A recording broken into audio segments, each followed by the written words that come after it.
I finally made a TBR jar. And look, it even says books on it.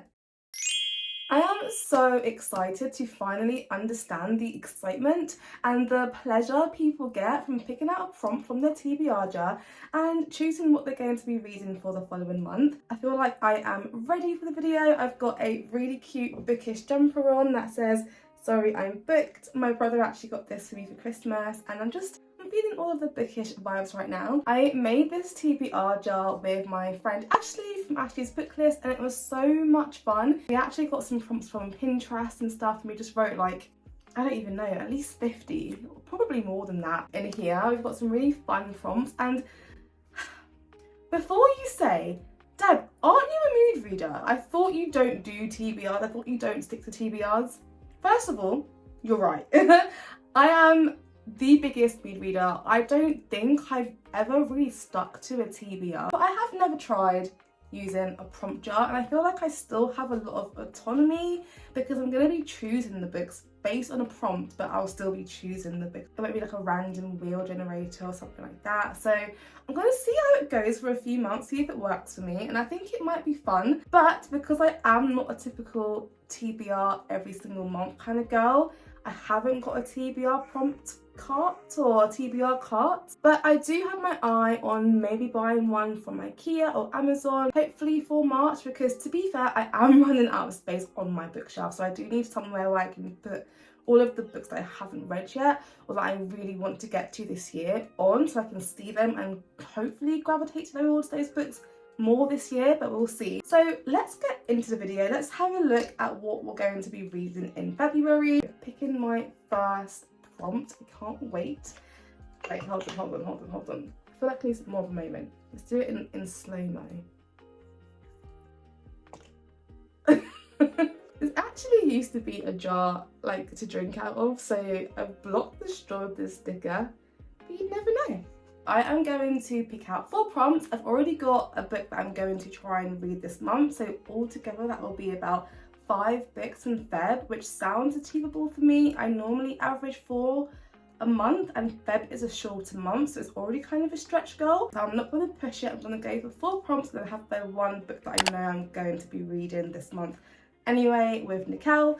So let's get straight into it. Let's do a little bit of a shake. I don't know if this is actually doing anything. And I'm going to have to pick out all of the prompts straight away, and then I will go and dig through my bookshelf, find the books that have a relation to the prompt, and then we'll talk through which ones we are going to choose for February. So let's go for a red first. A second-hand book. Probably will not be able to read this, to be fair, because it's such tiny writing.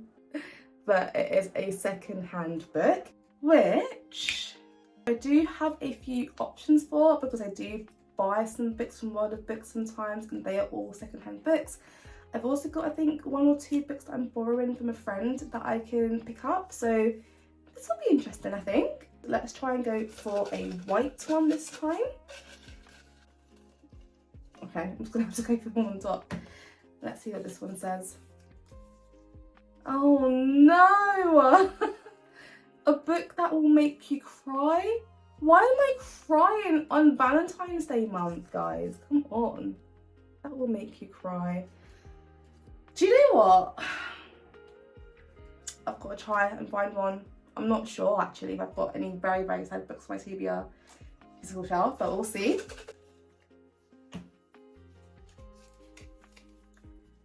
The colour green on the cover. Okay. That will be interesting.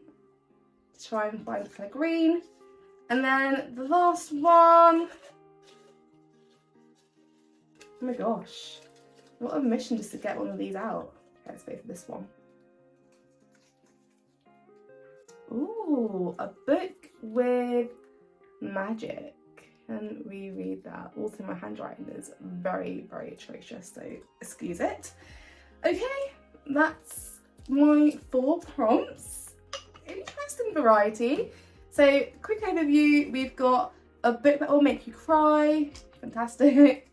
We've got a book with magic, which I love. I love fantasy, so that should be good. This one is colour green on the cover, and this one is a second-hand book. So I'm going to go and dig through my bookshelf and see what options I can pick for these prompts. Okay, I think I've got some options for these prompts, and I mean, I've only got 4 prompts, and I've got 1, 2, 3, 4, 5, 6, 7, 8 books that I've picked out. So let's try and narrow down the book for a book with magic first. So the first book that came to mind, actually this might be the only book for this prompt. Yeah, it is. So that's easy. We have got Caraval. This has been on my TBR for a while now.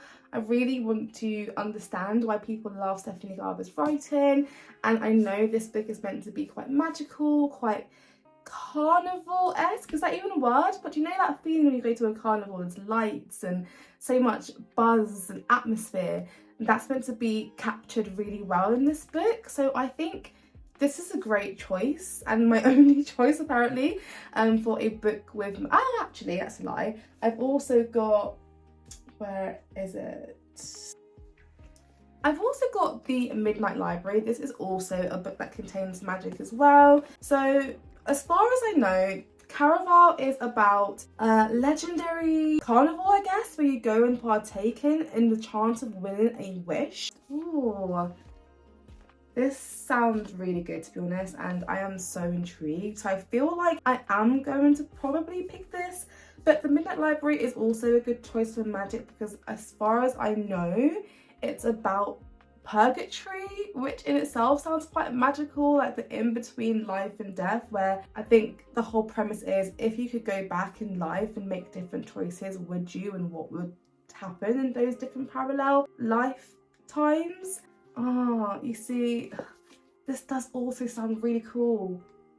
Maybe I'll keep this for my green, because there is a bit of green on this book. I think I'm going to go for Caraval, but this might be a really high contender for covers with green, because so down.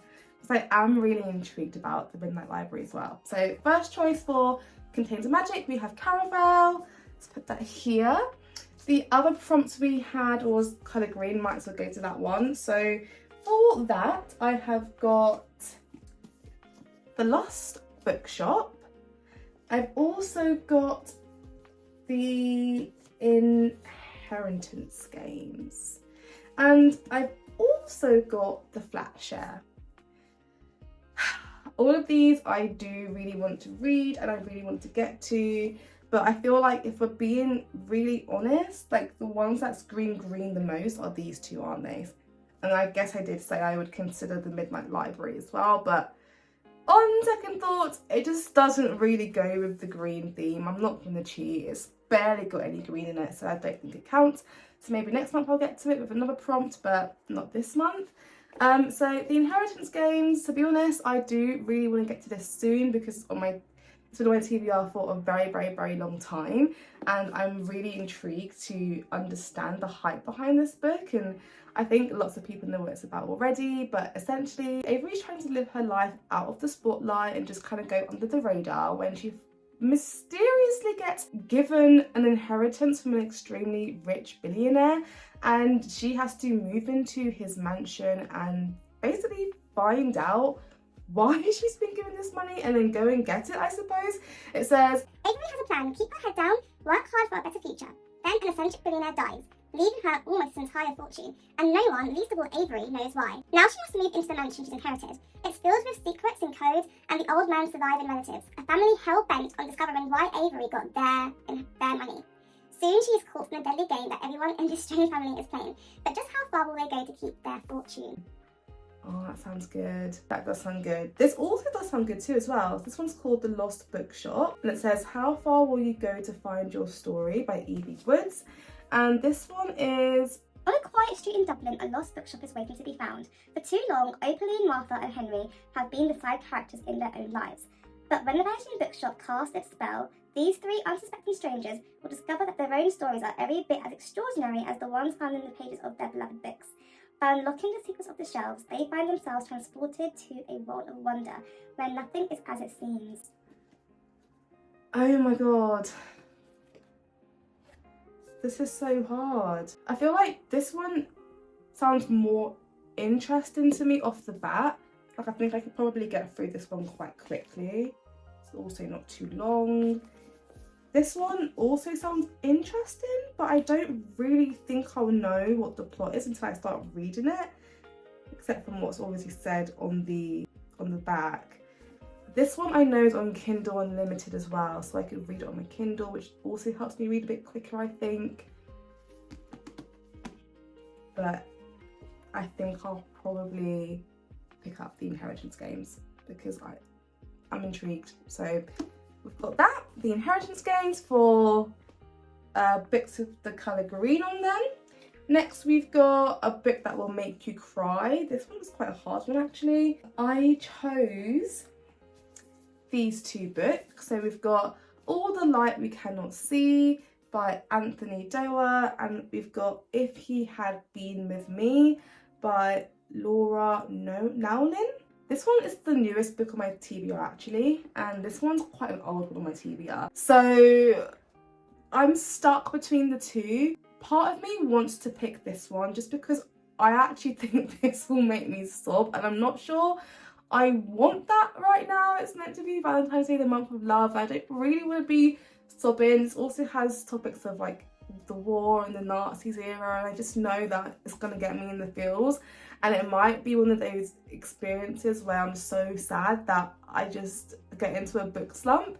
And I've also got The Invisible Life of Addie LaRue, and I've heard this book is really sad as well. So 2 books that are super sad in 1 month might be the end of me. I am an emotional girl, so I think I'm gonna save this one for when I'm feeling a little bit stronger and get to that later on in the year. And I think I'm going to pick up this one because it's kind of YA, so it is meant to be a sad tear-jerking book, but because it's YA, hopefully it will be a little bit more tolerable and not completely break my heart, although I do hear people say this is a very sad book. Essentially, it's about our 2 main characters, Autumn and Finn. They used to be really close, and I think they were even a couple before, but now they've drifted apart as they've grown up, and Finn has become this it boy that everyone loves and wants to be friends with, whereas Autumn's kind of more reserved. She's a close-knit friend, she's got a boyfriend called Jamie who she loves, but every time she crosses paths with Finn, something in her tells her that maybe they should be together and that they should try and rekindle maybe what they had. But I guess she finds out that she might not have as much time as she once thought she did to make things right and to see if things would actually work with Finn. And I feel like the saddest thing is when you are about to do something and then you can't anymore and it's like completely out of your hands. That can be very heartbreaking. So I feel like it has got the recipe to be sad. We'll see. It's got quite big text, so I'm confident that I'll get through this book easily and quickly. It's also quite a floppy book, which we don't really get that much in the UK, so that's going to be nice to read. Then the last pick was a secondhand book. So for this, I've basically just got some books that I picked up from World of Books, which are The Flat Share by Beth O'Leary. We've also got The Soulmate Equation by Christina Lauren, and we've also got This Is Going to Hurt by Adam Kay.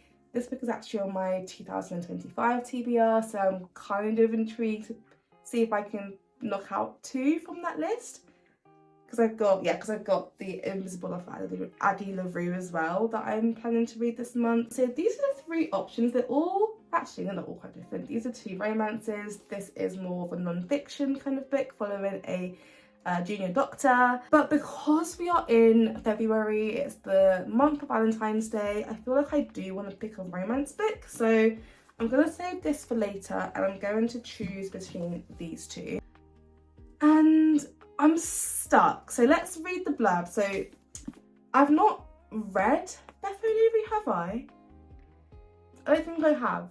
I think I have heard good things about this book. This is the writing love letters to each other book that went really viral, I think, at one point. I think it was even a Netflix show or is it BBC show about this story now. So it says, Their friends think they're crazy, but it's the perfect solution. Leon occupies the one-bed flat while Tiffy is at work in the day, and then she has to run of the place the rest of the time. But with obsessive ex-boyfriends, wrongly imprisoned brothers, and of course the fact that they still haven't met yet, it seems this flat share is more complicated than expected. oh, this is going to be a funny read, isn't it? It's going to be a fun one. And yeah, I'm pretty sure they write little notes to each other throughout the book as well, which just sounds really fun. This is already kind of grabbing my attention a little bit more than Christine and Lauren. To be fair, I do like these two authors. I really love The Unhoneymooners by them, and I think Love and Other Words is a very popular book by them as well. This book is about a woman who finds out that she can find her soulmate using the sort of app or test, basically science, and the guy who she is matched up with, that's the one for her, is basically like an enemy. That's the gist of this book without reading the blurb, because the blurb is quite long. I just don't know if that is screaming my name right now. I feel like I've read kind of sci-fi books about The One recently when I read John Mars's The One. So I feel like the choice is kind of clear here. I think I'm going to go for The Flat Share by Beth O'Leary. And this is a pretty solid list, I think. So a quick roundup then of all of the books I'm hoping to read this month. We have got The Inheritance Games by Jennifer Lynn Barnes. We have got Caraval by Stephanie Garber. We have got If He Had Been With Me by Laura Nowlin. We have got The Invisible Life of Addie LaRue by V.E. Schwab. Oh, this is going to get hard, isn't it, to hold all these. And last but not least, we have got The Flat Share by Beth O'Leary. So I'm intrigued, quite a nice mixture. I'm also currently in the middle of The Housemaid's Secret that I started like at the end of January. I'm hoping to finish maybe by tomorrow. And then I will choose one of these to pick up first and let you know how that goes in my wrap-up video. That was actually so much fun to do. I hope you had as much fun watching as I had making and picking out these prompts. Let me know what you do. Do you put these prompts back into your TBR jar, or do you leave it out for a week, a month, and then put it back in later? I'm not sure what the normal thing to do is. So if you use a TBR jar, please let me know what you do with the prompts that you've used the previous month. Thank you so much for watching this video, especially if you've made it till the end. And if you have, would you please comment a jar and love heart emoji to let me know. And yeah, I will see you all in my next video. Have a lovely reading month ahead of you. Bye everyone.